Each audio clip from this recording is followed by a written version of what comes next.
cari kesalahan orang, kasusin orang, kalau bisa diajak damai. Terus kalau misalnya damai kan lumayan, bisa dapat miliaran, puluhan miliar atau. Nah, kalau memang misalnya mau damai ya kembalikan aja, itu hak masyarakat. Maksud saya seperti kenapa jadi putar jadi kayak begitu, seolah-olah saya minta 250 miliar. Perseteruan antara Dr. Richard Lee dan Dr. Detektif alias Doktif kembali memanas. Kali ini bukan cuma soal produk skincare. Dalam persidangan muncul tudingan yang cukup mengejutkan. Richard Lee menyebut adanya pembicaraan mengenai uang damai senilai 200 miliar rupiah. Namun Doktif membantah tudingan tersebut. Menurut Doktif, angka yang dibicarakan bukanlah uang yang diminta untuk dirinya sendiri. Belum selesai sampai di situ, Doktif juga kembali mengungkap persoalan nomor izin edar pada produk DNA salmon. Ia menyebut menemukan nomor izin edar yang berbeda dan mengaitkannya dengan perusahaan yang berbeda pula. Sementara itu, pihak Richard Lee juga mempertanyakan sejumlah hal dalam proses pembuktian perkara. Jadi, sebenarnya apa yang terjadi? Apakah benar ada permintaan uang damai 200 miliar rupiah? Dan mengapa produk DNA salmon ikut menjadi sorotan dalam persidangan?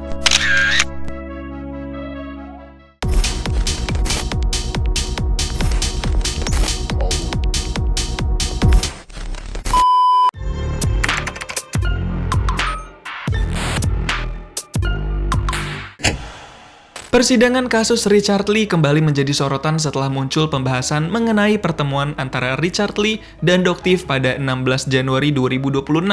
Dalam persidangan, Richard mempertanyakan pertemuan tersebut. Salah satu hal yang menjadi sorotan adalah adanya pembicaraan mengenai nominal hingga 200 miliar rupiah. Dari sisi Richard Lee, angka tersebut kemudian dipersoalkan sebagai bagian dari tudingan adanya permintaan uang damai agar persoalan hukum dihentikan.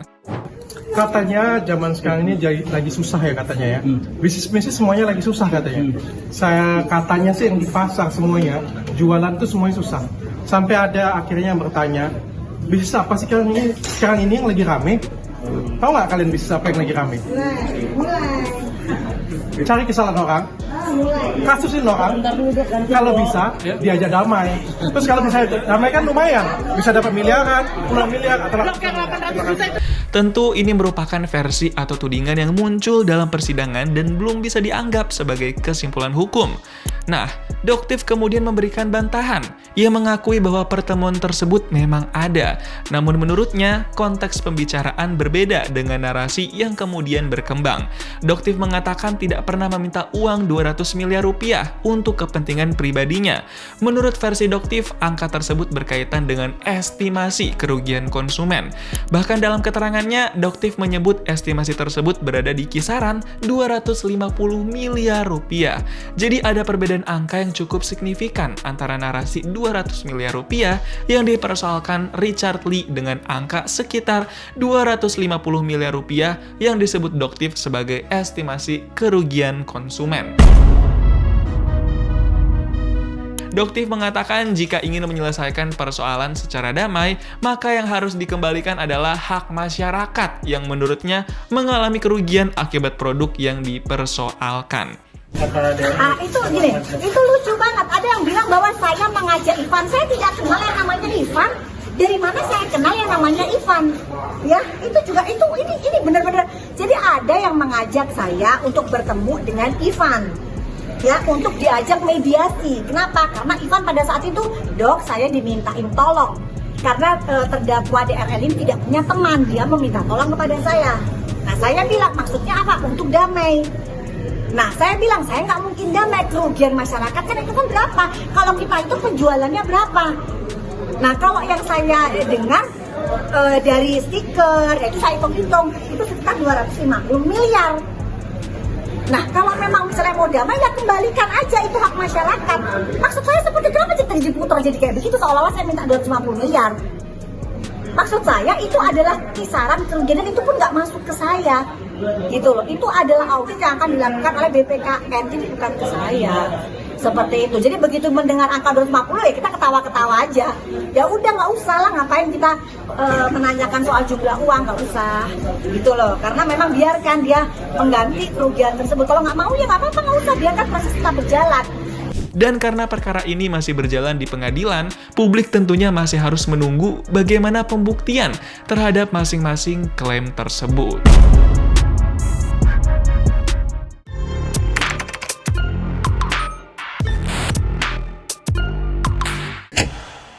Kalau persoalan uang ratusan miliar saja sudah membuat persidangan ramai, ternyata masih ada satu hal lain yang tidak kalah menarik, yaitu mengenai produk DNA salmon. Di luar persidangan, karena tidak mendapat kesempatan saat di ruang sidang, Doktif kembali membeberkan temuannya mengenai nomor izin edar produk tersebut. Menurut Doktif, terdapat nomor izin edar yang berbeda pada produk yang dipersoalkan. Ia juga mengaitkan nomor-nomor tersebut dengan perusahaan yang berbeda. Dalam pemberitaan mengenai sidang terbaru, Doktif menyebut adanya nomor izin edar yang terdaftar atas nama PT Neo Cosmetic Industry dan Athena Group Industry milik Richard Lee. Temuan inilah yang kemudian disebut Doktif sebagai persoalan izin edar ganda. Dia bisa-bisanya mengakui bahwa Right Skin ya yang dirubah menjadi DNA salmon di rumah itu dibuat di PT Athena Group Industry, pabriknya sendiri. Yang kedua, NA yang kedua berbeda, belakangnya di 9716.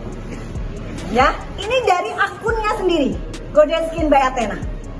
Oke? Nah, yang ketiga berbeda lagi, belakangnya 0051. Oke? Kanan. Coba. Yang lainnya lagi. Nah, ada lagi. Belakangnya 0018. Ini hanya terdakwa Richard yang bisa melakukan ini. Dari mana? Satu produk memiliki 4 nomor izin edar. Right Skin, izin edarnya adalah belakangnya 0051. Nah, di sini ada yang namanya 9716. Kalian tahu dari mana 9716? Ini adalah nomor izin edar yang dimiliki oleh PT Neo Cosmetic Industry. Ya, jadi dia seolah-olah produk DNA salmon itu diproduksi di PT Neo Cosmetic Industry, sehingga keluarlah nomor izin edar ini ditempelkan di produk ini. Seperti itu. Menurut Doktif, persoalan tersebut perlu diperhatikan karena konsumen berhak mendapatkan informasi yang jelas mengenai produk yang mereka beli. Apalagi ketika berbicara mengenai produk kecantikan yang digunakan oleh masyarakat. Di sisi lain, pihak Richard Lee juga tidak tinggal diam. Kuasa hukum Richard mempertanyakan sejumlah aspek dalam proses pembuktian perkara. Salah satu yang disorot adalah mengenai keabsahan dan konsistensi barang bukti. Pihak Richard mempertanyakan produk yang disegel dan produk yang kemudian diuji, termasuk perbedaan yang mereka persoalkan dalam proses pembuktian. Kesaksian palsu, oke, memang kenyataannya demikian. Ya, tadi yang nanya ya, bukan saya ya. Jadi memang banyak kesaksian palsu yang berbeda, yang dilihat secara luas ya. Jadi demikian ini banyak hal yang berbeda, banyak yang tidak sama, banyak yang tidak sesuai. Tadi bukti-buktinya juga tidak sesuai, bukti ginjal ternyata jadi bukti fisik dan segala macamnya. Ini yang kita harap, ini akan hari ini keuntungan yang luar biasa bagi Richard untuk pembelaan Richard ke depan. Gitu, karena ini sudah istilahnya yang ultimate-nya yang ada, tapi kami banyak membuktikan perbedaan.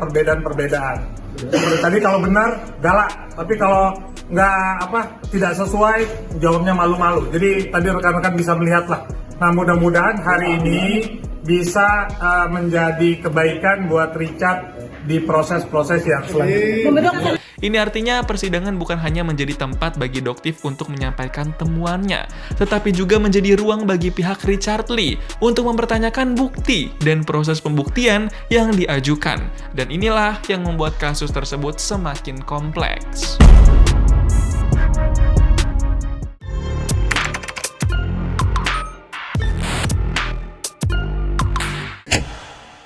Kalau kita lihat dari awal, kasus ini sebenarnya bukan sekedar perseteruan antara dua figur yang sama-sama dikenal publik. Ada persoalan yang jauh lebih besar di belakangnya, yaitu soal hak konsumen.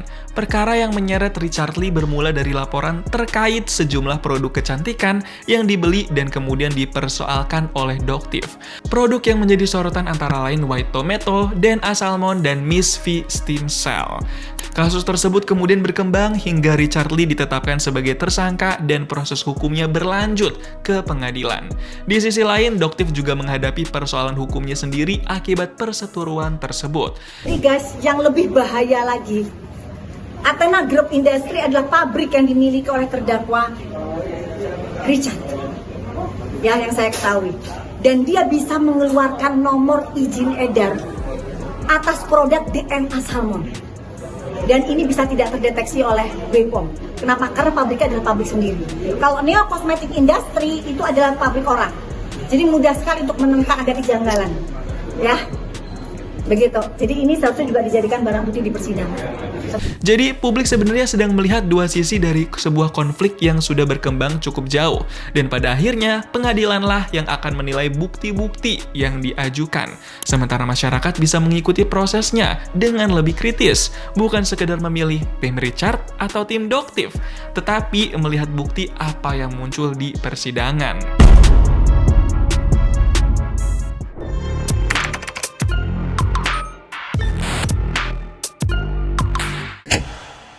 Perseteruan Richard Lee dan Doctive kembali memasuki babak yang cukup panas. Ada tudingan mengenai uang damai 200 miliar rupiah. Namun Doctive membantah dan mengatakan angka tersebut berkaitan dengan estimasi kerugian konsumen, yang dalam keterangannya disebut sekitar 250 miliar rupiah. Di sisi lain, Doctive juga membeberkan persoalan nomor izin edar produk DNA Salmon, yang menurutnya berbeda dan terdaftar atas nama perusahaan berbeda. Sementara pihak Richard Lee mempertanyakan sejumlah aspek dalam proses pembuktian, termasuk mengenai barang bukti. Artinya masih ada banyak hal yang harus diuji dalam persidangan. Lantas, bagaimana menurut kamu, Iginers? Coba tulis pendapat kamu di kolom komentar ya. Jangan lupa subscribe, like, dan share video ini, supaya makin banyak yang tahu sisi lain dari berita yang viral. Sampai jumpa di Kupas Tuntas berita hiburan selanjutnya bersama Igini.